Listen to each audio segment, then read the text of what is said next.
Hello and welcome to Palace Intrigue. I am your host, Mark Francis. Prince Harry made an appearance in Las Vegas, supporting the only charity founded in memory of his late mother, Princess Diana. The Duke joined the Diana Award at the ServiceNow Knowledge 2025 conference to help launch the charity's new Pledge to Invest initiative, a campaign urging businesses to support the next generation of youth leaders. The appearance marks his first major event since his emotional BBC interview. At the event, Harry sat alongside Diana Legacy Award recipients Sikander Sonny Khan from Michigan and Christina Williams from Jamaica in a wide-ranging discussion about youth empowerment, leadership, and creating inclusive workplaces. Harry said, "Through the Diana Award, I've had the privilege of meeting young people who have turned adversity into action. That's not just inspiring, it's the kind of untapped potential we can't afford to overlook," he said. Far too many young people are locked out of leadership pipelines because we've failed to build truly inclusive and accessible pathways. Turning to the two young leaders seated beside him, the Duke added, "Every single young person has potential. From a younger generation standpoint, in an apathetic world, there's more empathy in this generation than I've ever seen before. When they stand up for themselves and stand up in their communities, that is what we need. We need fearless leadership. So I tip my hat to both of you and what you represent." Harry looked relaxed and happy, as he often does in his solo appearances. It is believed Meghan was home with Archie, who celebrated his 6th birthday. The reactions to Harry's BBC interview continue. A palace source said, "For a son who claims to want a family reconciliation, it's certainly a very curious way to build bridges or offer olive branches. His beloved grandmother would have been truly horrified. The king is a kind man with a warm heart and quite enough on his plate to deal with without all this from his son." Another told the Mirror, "If there were anxieties about things remaining private, then Friday will not have done them the power of good." Royal expert Ingrid Seward told the Mirror, "By now, Charles is used to Harry's disloyalty and contradictions. But what he will not be prepared to put up with is his youngest son's stubborn conviction that he is always right. Harry's ego is so fragile, he thinks the world is against him. He refuses to take responsibility for his actions. If he wants reconciliation, why does he still attack his family? If he did say sorry to his father and those he has hurt, he would be admitting he was wrong. Harry has such a weak sense of self, he appears incapable of doing this. Harry's stubbornness will almost certainly prevent him from bringing his wife and children to the UK, at least in the immediate future." He said he realized he had upset the family, but never once offered to apologize. The king knows this. But he also understands that under Harry's accusatory exterior, he is extremely vulnerable. As king, Charles needs total trust. He is head of state and monarch, and that has to come first, as Charles vowed at his coronation.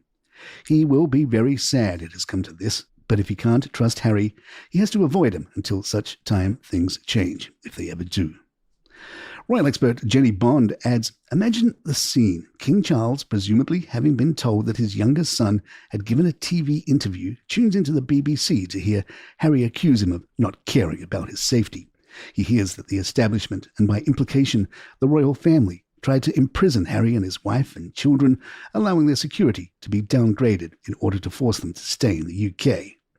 And he sees Harry talk about some people wanting history to repeat itself, a reference, it would seem, to his mother's security arrangements when she was killed in a car crash.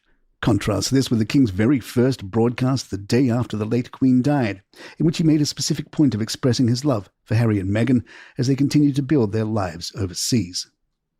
Elizabeth's press secretary Alyssa Anderson told the Mirror, "That's going to cause real concern and more speculation in the media and the wider public about what his diagnosis is, which is incredibly unhelpful going forward. What you don't want to do is have your private life played out in the media, so if you truly want reconciliation, you'll do it in private, not in a BBC News interview." Tina Brown, the former Vanity Fair editor, told the BBC, "Well, what I thought was after 5 years, Harry is still at war with his original mistake. And every time he goes on the air, he makes another one. So it's like he's now trapped in this terrible cycle of doubling down on the original mistake. I didn't hear two very crucial words in the entire story of Jeremiah about, I'd like to reconcile, I'm sorry. I mean, he never said, I'm sorry, I caused my family all of this pain. That is really what they're upset about, not the security.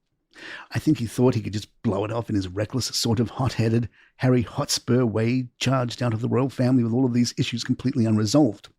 There was no way this court was going to go against the findings of the security, the police. They're not going to go against that, and they're not going to go up against the police, against the royal family or the police.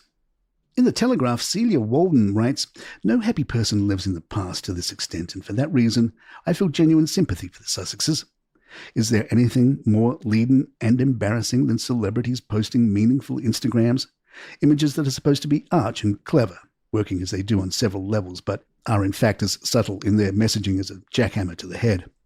Not that Meghan Markle will see the black and white photographs she posted on Sunday as embarrassing, hours after her husband finished his latest scorched earth interview with the BBC, in which the 40-year-old managed both to ask for a reconciliation with his family and kill off any hope of one. She will have been setting up the photo shoot in their lush Montecito gardens. Crucially, she will have told her husband and children, 'You need to be walking away from the camera, all three of you seen only from the back.' It will have taken poor Harry a little longer than his 3-year-old to get the significance of this, because you're turning your back on the UK. Meghan will have explained impatiently, 'Because we don't need the UK. Got it?' Then, through gritted teeth, 'Because we are perfectly happy with our lives.' We all know people who leave their partners only to spend the rest of their earthly lives bitterly obsessing over their exes. They will sit there at night madly scrolling through anything pertaining to that person and structure every conversation around the latest development, however trivial. Meghan and Harry are those people. That broken relationship wasn't just with his family, but the UK. And for that reason, and that reason alone, I feel genuinely sorry for the Sussexes. But I think we all feel frustrated too. However badly handled their exit, would anyone in this country really have resented these two for their happy ever after? I know I wouldn't have. If all we'd been subjected to post-Megxit were contended snapshots and blissed-out quotes. I wish the break hadn't caused so much pain, but we're both happy as clams now. I wouldn't even care about them retaining their titles."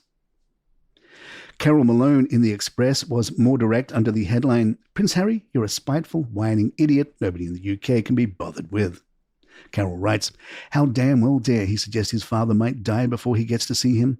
Like the pain would be all about him and not his father. How dare he open the door to suggestions that King Charles' cancer could be so serious that he might not have long left, because that's the clear implication of what he said last week.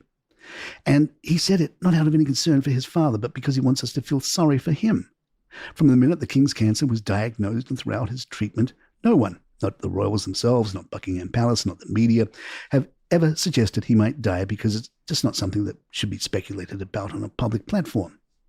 We all have too much respect for the King to do that, yet Harry somehow thinks he can raise the spectre of it so that we will feel sorry for him, the son so cruelly abandoned by the father he loves. The fact is, what happened in Harry's car crash interview last week is precisely why the King won't speak to him. He simply can't be trusted with information about anything, let alone the very sensitive and serious business of his father's cancer. And doesn't Harry get the fact that Charles not talking to him is 100% his own fault? Doesn't he understand his father doesn't want to talk to him because he so brutally tried to destroy him and the rest of his family with his tacky tell-all book for which he was paid £20 million? Of course, there's a very good reason why King Charles won't tell Harry anything about his health, because he knows from bitter experience that any private conversation he has with his son invariably find their way into the US media. As a friend of Charles said this week, it's not that the King won't speak to him, it's that he can't. How can you have a private conversation when you know it's going to end up on a news special within hours? Palace Intrigue will be right back. King Charles toured London's new super sewer.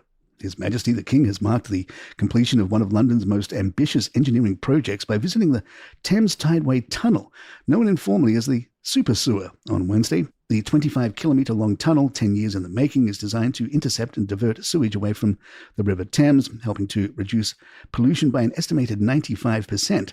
Stretching from Acton to Beckton, the £4.5 billion infrastructure project involved 20,000 workers over 8 years and now forms part of Thames Water wastewater system. At the site near Embankment, the King met with construction workers and storemen, expressing his appreciation for the scale and ambition of the project. Ever ready with a wry remark, His Majesty quipped, "Don't worry, it's all going to come in one humorous horror upon being told some sewage work is made easier when it rains." Charles was given a detailed tour by Andy Mitchell, chief executive of the Thames Tideway Tunnel project. The king was fascinated with the detail, the quality, the humanity of the space, said Mr. Mitchell. The team was absolutely thrilled. The king commented on the quality. There's huge passion here. The tunnel itself is 7.2 metres in diameter, roughly the size of 3 stacked London double-decker buses, and was carved out using 4 enormous tunnelling machines. 2 smaller connecting tunnels measure 5 and 2 metres across, respectively. The king also took time to speak with poet Dorothea Smart, whose verses about the Thames are displayed on the site's ventilation columns. "Have you done a different poem on each one?" he inquired, showing his keen interest in the cultural touches integrated into the project. To reach the site, Charles travelled aboard the Mars Clipper, an Uber boat more commonly used by commuters. Spotting a group cheering from a passing boat, the king gave a cheerful wave. Later, he engaged in light conversation with Uber Boat's chief executive, Sean Collins, asking, "Does it go all year round?" The pair shared a laugh over Mr. Collins' rowing days on the Thames. The Thames Tideway Tunnel stands as a significant investment in London's future, aiming to keep its iconic river clean for generations to come. For Charles, it was a symbolic visit, as recently he has to put up with a lot of stuff. And there you have it. If you'd like to email us, our address is thepalaceintrigue@gmail.com. Please follow us on Spotify, Apple, or the app of your choice. Leave us a nice review if you're enjoying the show.